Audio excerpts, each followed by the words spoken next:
اگر ہم پرانے ڈرامے کو یا پرانی ایکٹنگ سے شروع کریں تو ہم چلے جاتے ہیں سپوز ہومر کی طرف چلے جاتے ہیں، ایلیڈ اوڈیسی کی طرف چلے جاتے ہیں، گریک ٹریجڈیز کی طرف چلے جاتے ہیں، تو وہ بھی اس میں میوزیکل زیادہ تھا.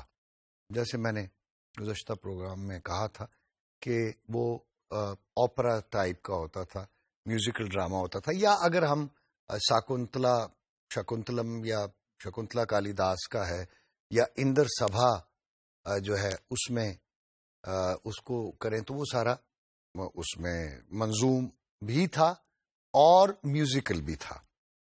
تو چلو ہم شروع کرتے ہیں میوزیکل سے. اب اس کو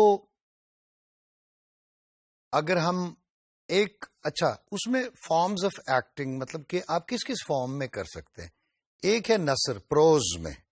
آج کل جو ڈرامہ زیادہ تر ہو رہا ہے وہ پروز میں ہے، نثر میں ہو رہا ہے.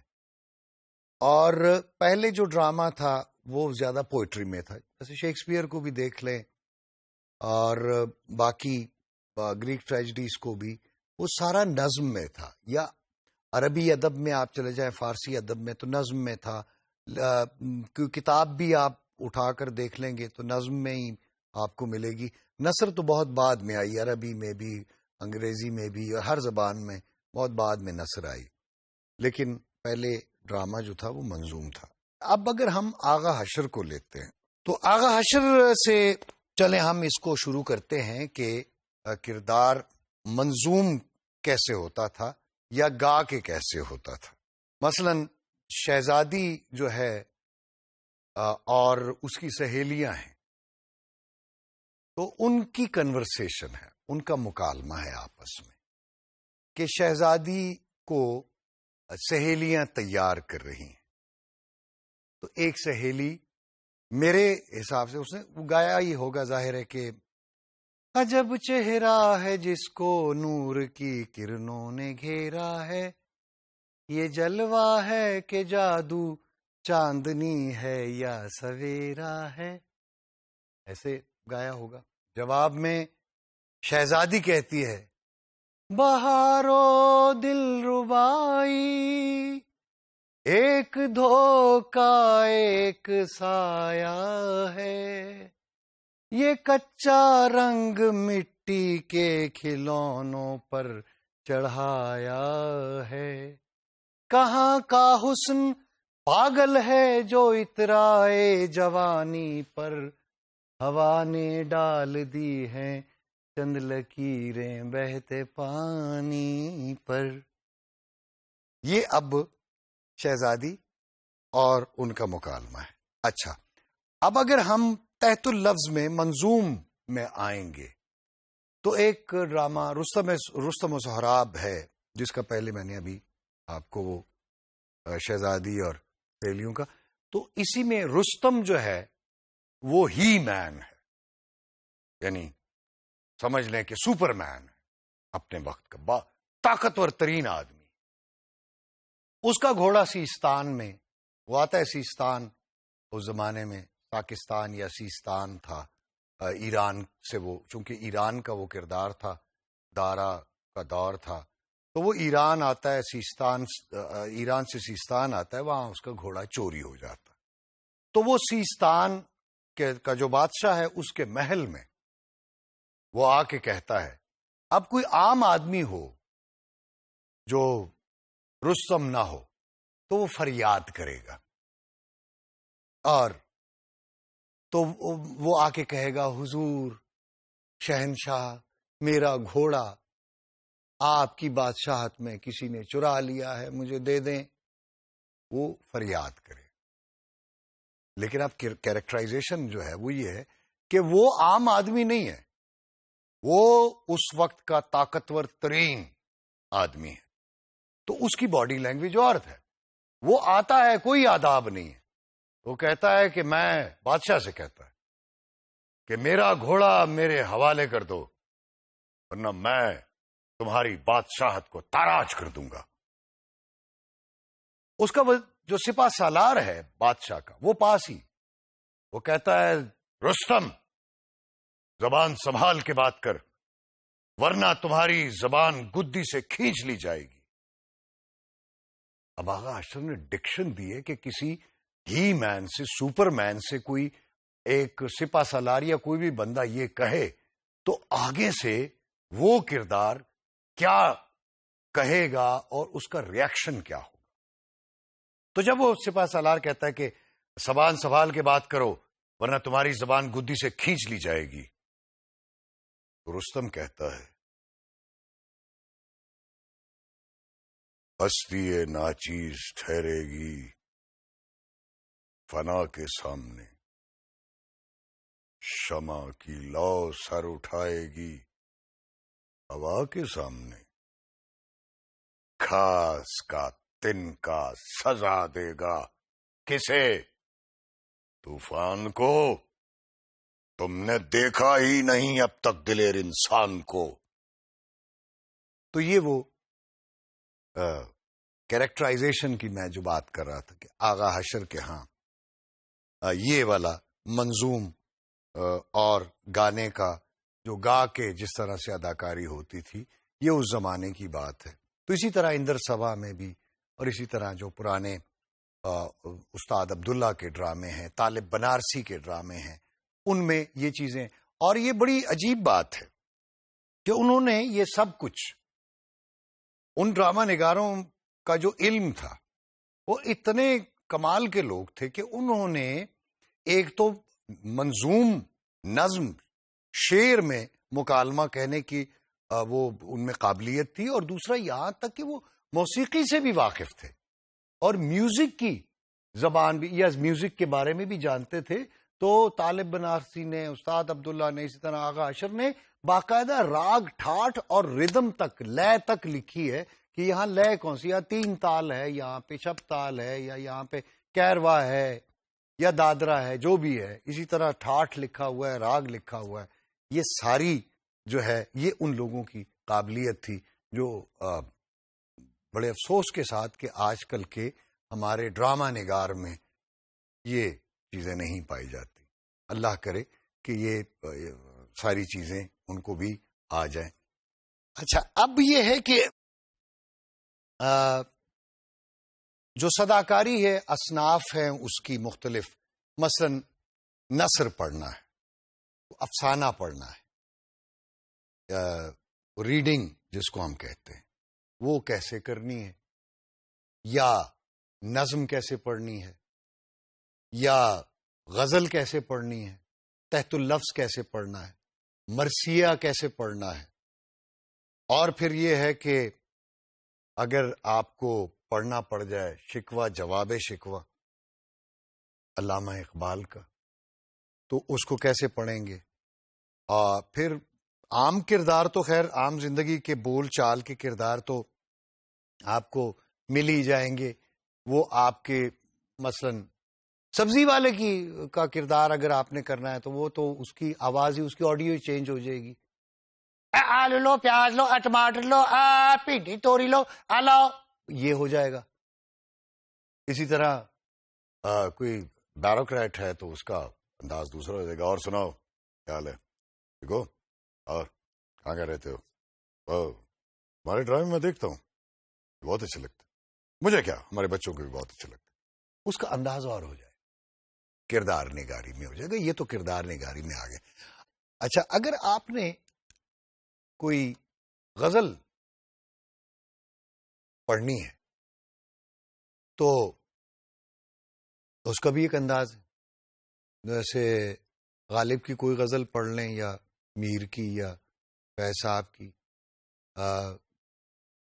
یا فراز کی، تو اس کا انداز کیا ہوگا. اداکار اگر وہ اس کو پرفارم کرے گا، مثلا وہ اپنی محبوبہ کے بارے میں اگر کہے گا تو اس کی آڈیو چینج ہو جائے گی، وہ رومانٹک ہو جائے گا. اگر رومانٹک ہے تو رومانٹسزم میں آڈیو کون کون سی آواز استعمال ہوتی ہے، اور آواز کو کتنا لوچدار اور کتنا نرم اور کتنا سافٹ بنایا جا سکتا ہے. اس کے لیے میں اگزامپل کے طور پر مثلا سنا ہے لوگ اسے آنکھ بھر کے دیکھتے ہیں، سو اس کے شہر میں کچھ دن ٹھہر کے دیکھتے ہیں۔ سنا ہے دن کو اسے تتلیاں ستاتی ہیں، سنا ہے رات کو جگنو ٹھہر کے دیکھتے ہیں۔ سنا ہے اس کے بدن کی تراش ایسی ہے کہ پھول اپنی قبائیں کتر کے دیکھتے ہیں۔ سنا ہے اس کے شبستان سے متصل ہے بہشت، مکیوں ادھر کے بھی جلوے ادھر کے دیکھتے ہیں۔ اور سنا ہے بولے تو باتوں سے پھول جھڑتے ہیں، یہ بات ہے تو چلو بات کر کے دیکھتے ہیں۔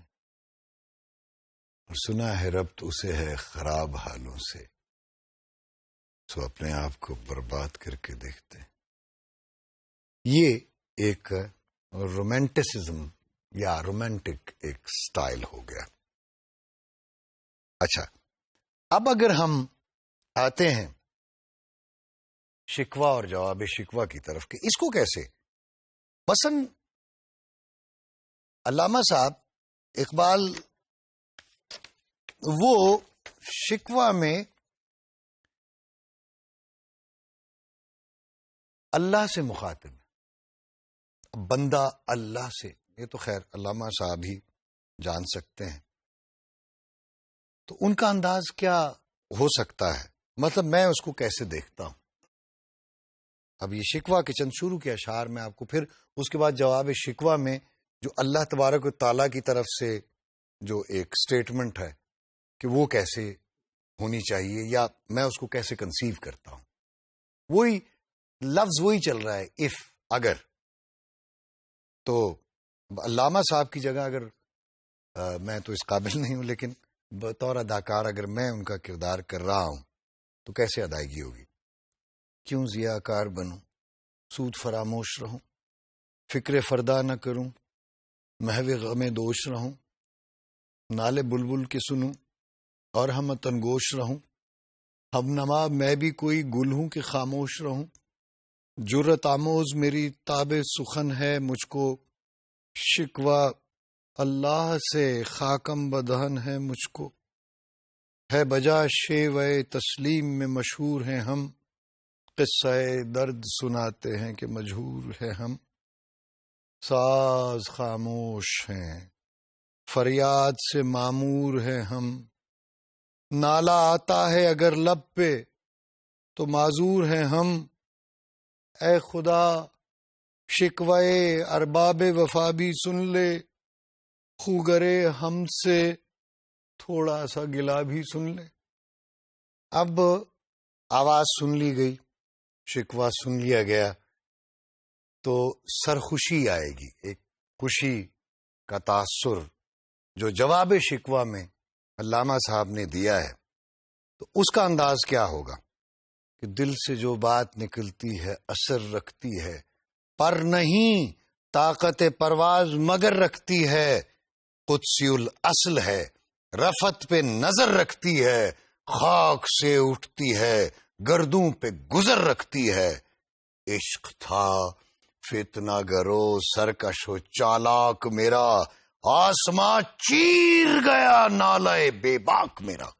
اب اگر اس سرخوشی کے بعد اب ایک ڈیوائن، جس کو الوہی آواز ہم کہہ سکتے ہیں، نعوذ باللہ من ذالک، اللہ کی آواز تو کوئی نہیں پروڈیوس کر سکتا، نہ اس کی آواز پتہ نہیں، مطلب تجسیم تو ہم اللہ تبارک و تعالیٰ کی ذات نہیں کر سکتے، لیکن ایک امیجنیشن میں علامہ صاحب نے اس کو پورٹرے کیا ہے، تو کوئی ایکٹر اگر اس آڈیو کو، اس آواز کو، میرا مقصد کسی قسم کی بے ادبی نہیں ہے، میں یہ جرت بھی نہیں کر سکتا، میں اللہ کا بڑا عاجز سا بندہ ہوں، اس کی مہربانی اور رحمت سے ہے، لیکن یہ میں آپ کو صرف ڈائمینشنز دکھا رہا ہوں کہ ایک ایکٹر کی ڈائمینشنز کیا کیا ہو سکتی ہیں، وہ کس کس انداز میں اپنی آواز کو، اپنے انداز کو اور اپنی شخصیت کو ڈھال سکتا ہے یا ڈھالنے کی کوشش کرتا ہے۔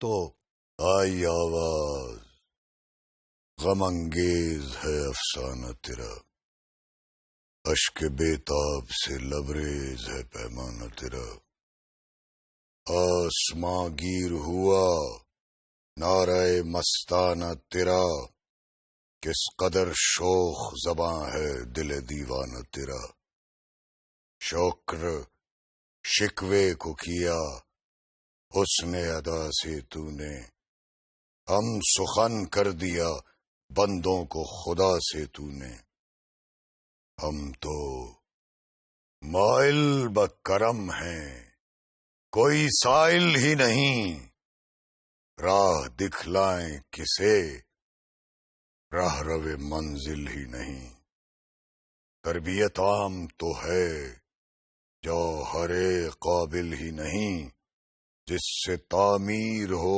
آدم کی یہ وہ گل ہی نہیں، کوئی قابل ہو تو ہم شان کئی دیتے ہیں، ڈھونڈنے والوں کو دنیا بھی نہیں دیتے ہیں۔ اب یہ ایک انداز ہے، مثلا اگر آپ نے شکوہ جواب شکوہ پڑھنا ہے، یا جس طرح میں نے کہا کہ ایک رومانٹک پوئٹری پڑھنی ہے، اچھا ایک فارم آتی ہے، ایک صنف ہے، وہ ہے مرثیہ تحت اللفظ پڑھنا۔ اور میں یہ سمجھتا ہوں کہ یہ فن تو بہت پرانا ہے، میر انیس دبیر، اس سے پہلے بھی مرثیہ نگاری ہوئی، جوش نے بھی کئی مرثی لکھے، لیکن اس کو صداکاری میں، آڈیوگرافی میں اور منظر نگاری، جس طرح سے زیڈ بخاری مرحوم نے، جو کہ ریڈیو پاکستان کے پہلے ڈائریکٹر جنرل تھے اور ہمارے اساتذہ میں سے، بلکہ بہت بہت بڑے بڑے صداکار اور اداکار ان کے شاگرد رہے، ہمیں بالمشافہت تو ان سے کبھی میری ملاقات نہیں ہوئی، لیکن ان کی ریکارڈنگ سن کے اور دیکھ کے بہت کچھ سیکھا۔ تو وہ مرثیہ تحت اللفظ کا جو اسکول ہے، میں سمجھتا ہوں جو پڑھنے کا، وہ بخاری صاحب سے بڑا اسکول کوئی نہیں ہے مرثیہ تحت اللفظ پڑھنے کا۔ تو ایک میر انیس کا ایک مرثیہ تحت اللفظ میں نے بھی پڑھا تھا کسی زمانے میں ٹیلی ویژن پر، اس کا ایک بند میں آپ کو سنا دیتا ہوں کہ مرثیہ کیسے پڑھا جاتا ہے اور منظر کشی کیسے ہوتی ہے مرثیہ میں، کہ غل آمد عباس کا ہے فوج ستم میں، روباہوں کو دھڑکا ہے کہ شیر آتا ہے ہم میں، کون اس سے لڑے گا تو شجاع ازلی ہے، شوکت میں ہے جعفر تو شجاعت میں علی ہے، تیغ اس کے پدر کی سر مرہب پہ چلی ہے، عباس علی وارث شمشیر علی۔ تو یہ مرثیہ تحت اللفظ کا انداز ہے۔ اس طرح بہت ساری فارمز ہیں اداکاری کی،